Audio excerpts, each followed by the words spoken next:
What is up, guys? Welcome to Boomer Base. Today we're here to talk about Delicious in Dungeon Episode 3. Yeah, pretty much no need for a further intro. Let's get cracking. But before we get to the real content, if you end up liking what you see and want to see more, please subscribe and hit the bell to be notified anytime I upload. So, back for Episode 3. Welcome back, everybody. We're here for Episode 3. I'm running out of words other than Episode 3. But no, let's talk about the episode. So what happened in this episode? So essentially they went a bit further down into the dungeon and they came across a room with some sort of knights that were what seemed to be, lifeless, just shells. And you got a little bit of backstory for Lyros and how when he was with this sort of guild that used to like peel gold, he ran into them and then like some people got killed and things, and it was his first like death. I'm still not over sure how like do they just respawn or what really. I'm not really too sure with that at the moment, but as I mentioned last episode, I was expecting for some things to get darker, and it certainly upped the ante with the darkness in this episode. I was definitely not expecting just to see like one of these ghost knights just, or living armor should I call them, like stab someone through the throat. That was pretty groovy.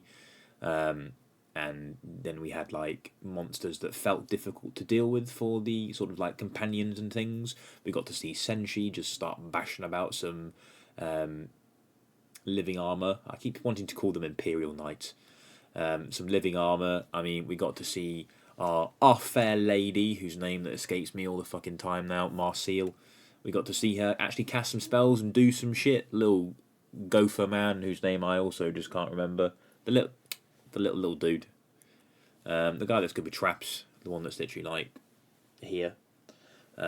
He just kind of ran away. He has no combat experience at all, but it was very nice to see a little bit of backstory for our main character.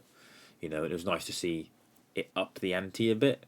It was still difficult for our sort of heroes in this, which was nice. Like, I don't want it to sort of, there's some anime where I do like just our main characters kind of just continually beating them with relative ease, but sometimes I like to see a little bit of thought go into it, or just a little bit of difficulty.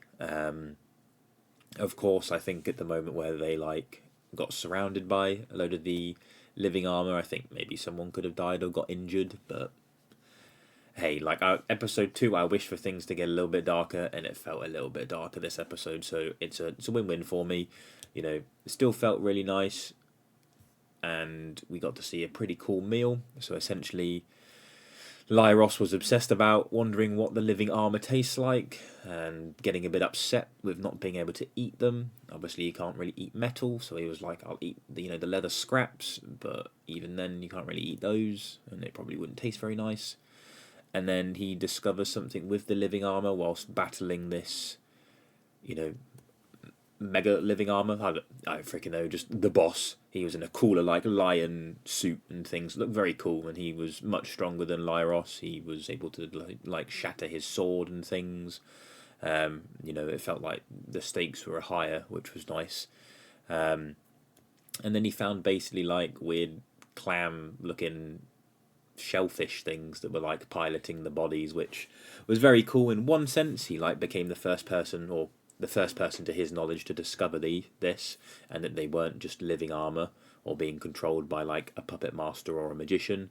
It was a case of they were just like a colony of things, and whatnot. And then he we got the same niceness of just cooking again. It was a bit quicker towards the end because there wasn't as much. It was just they were cooking the shellfish and wondering how to cook it. There was a bit of back and forth whether should they eat it? Is it going to be poisonous? X, Y, and Z. But we got to have like 3 different dishes. There was kind of just like the oyster shell type of vibe. There was like a soup. There was I think some steamed stuff as well. It was all still looked really nice. The fish itself looked a bit weird, or the shellfishy monster thing looked very weird. But hey, I mean, we got a new companion. I don't know actually what that's going to do at all. It was one of the creatures just on his sword, or his new sword. It didn't give a crazy ominous vibe at the end, but it did give a little bit of an ominous vibe, so I'm not sure going forward if it's going to be something that helps, maybe makes him a bit stronger with his sword skills, a bit like Parasite the Maxim or something, I don't really know, or if it's something that's just going to spell like disaster for him from hiding it from the group. I don't really know. But all I can say is animation continued to be great. The vibe was still good. I'm hoping for a bit more darker stuff. I get a similar vibe to Ranking of Kings with this show, which is 100% a positive thing. I just continue to hope that some darker elements come in and more fight things.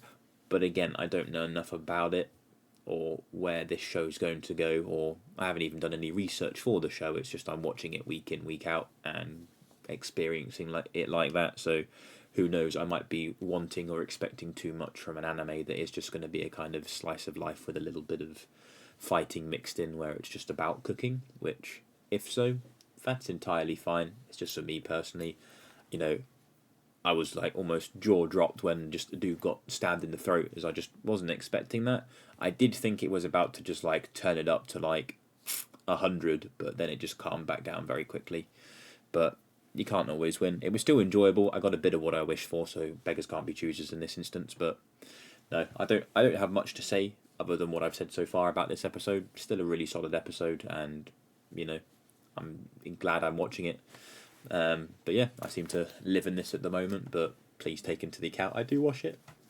But all the best. I hope you guys are doing well. Don't forget to like, comment, subscribe, all that good stuff.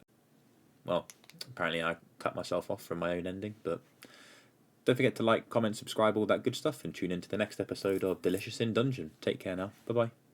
Hey, thank you for watching the video. Click the button to keep watching, or click the other video for more videos, and don't forget to subscribe. Thank you.